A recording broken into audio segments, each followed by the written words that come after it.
Warning, scan threat neutralized. Insufficient output.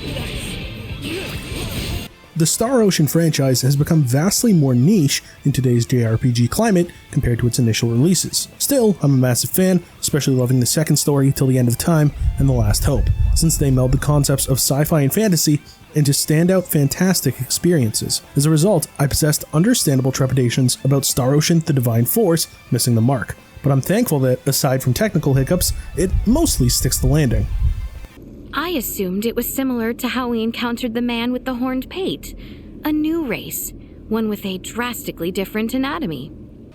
At the start of the game, main character Raymond Lawrence and the crew of his merchant space vessel, the Aegis, are shot down by a Federation ship, the Astoria, for unknown reasons. Then, after fleeing via an escape pod, Raymond crash lands onto an underdeveloped planet known as Aster 4, quickly meeting the princess of the Ausurian kingdom, Leticia Ausurius, and her dedicated knight, Albert Bergholm. Raymond, yearning to find members of his crew who also crash landed onto Aster 4, and Leticia, resolved to bring peace and prosperity to her kingdom and agree to help each other out. Star Ocean: The Divine Force has players choose between Raymond and Leticia as the protagonist. Both stories happen in parallel, but the two protagonists split up during crucial story moments, dividing the party and enabling sufficient reason for replayability, alongside dishing out greater context for certain developments. You can pick whoever you like, but if you're a Star Ocean newcomer, I recommend choosing Leticia, simply for the fact that she is ignorant of the worlds beyond her planet, and her gradual learning of Raymond's life would likely aid immersive efficacy. Narrative-wise, The Divine Force is quite gradual with its reveals, opting to take its time with fleshing out the core cast and the planet they inhabit.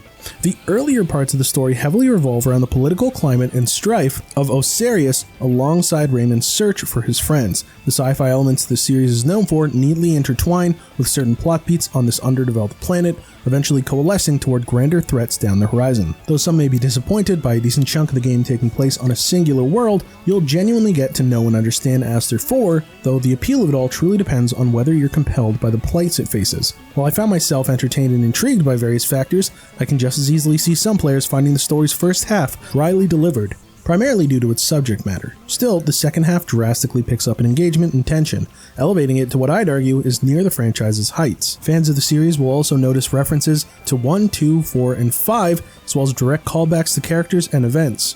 It's also worth noting that the cast is undeniably stellar, with each party member offering unique contributions to everyone's relationships.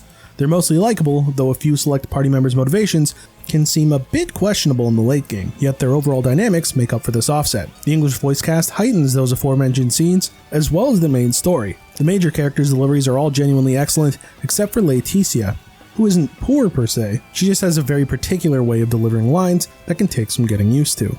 It's clear that the Divine Force was not given an exceptionally high budget, as the environments, cutscene animations, and textures lack an evident degree of polish. The other major fault with this entry is its performance, at least on the PS5. I can't speak for other platforms, but while the frame rate is usually pretty smooth, aside from a couple of slight hiccups, there are specific towns where it chugs terribly. There's quite a lot to talk about with gameplay. First, let's dive into exploration.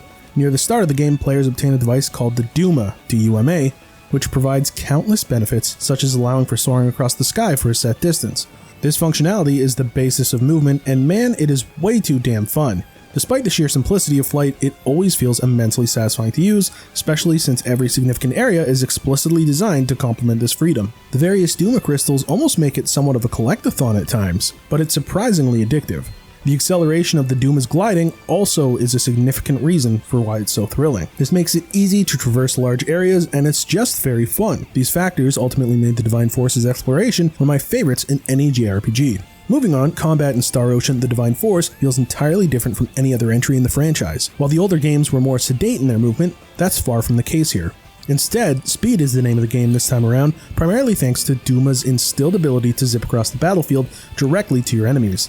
It's also the key for the revived blindside mechanic from Star Ocean: The Last Hope, which encourages players to catch foes off guard by suddenly vanishing from their line of sight.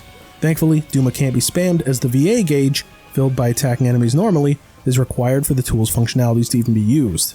The combo system is notable too, as every playable character has 3 sets of combat chains comprising 3 techniques each, letting them be used consecutively if enough action points are present.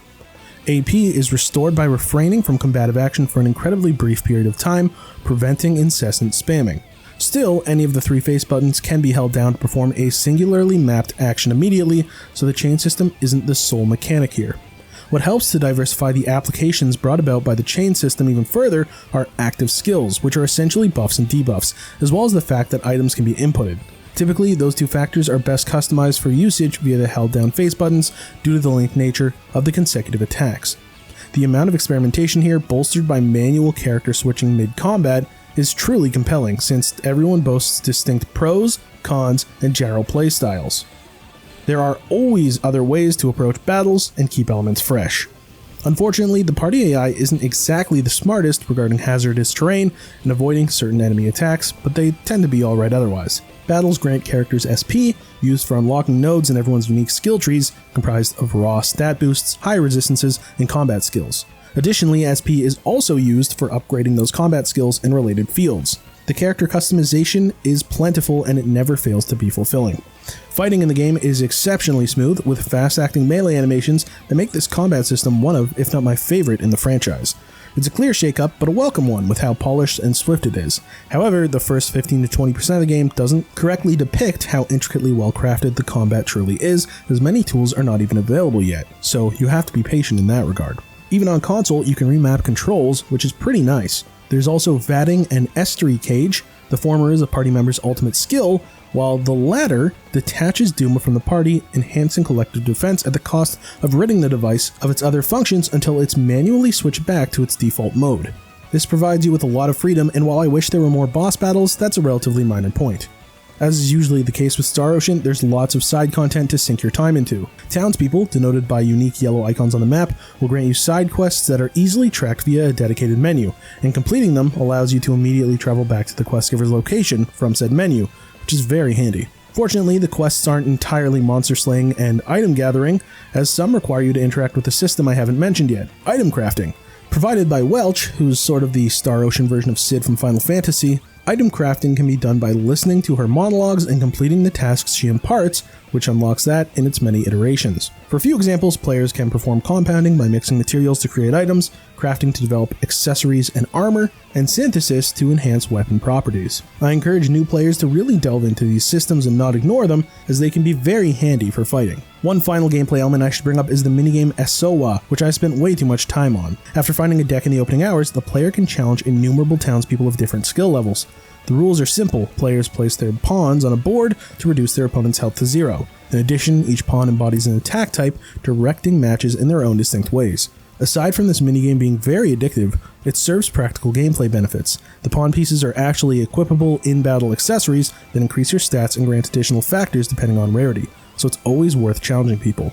Star Ocean is usually identified in tandem with its songs thanks to the continued involvement of legendary composer Motoi Sakuraba, and the Divine Force does not disappoint. While not my favorite soundtrack in the franchise, it still feels like quintessential Star Ocean, and some bold instrumental risks are taken for distinction and identity.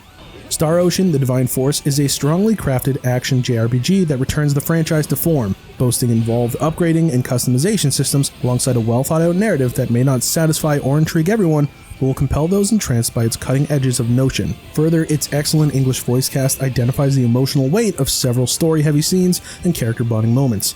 Unfortunately, performance and graphical presentation faults, as well as some minor issues, damage the overall experience, though if you can look past those stumbles, Star Ocean: The Divine Force is a must-play entry for all fans of the genre, whether they're already fans of the franchise or not. Noisy Pixel is giving Star Ocean: The Divine Force an 8 out of 10. Thanks for watching. Please be sure to check out the full review at noisypixel.net, especially for this one, as it's quite robust. Noisy Pixel is run by a group of gamers who work hard to deliver news, reviews, previews, and more. Please subscribe to keep up with all our future content.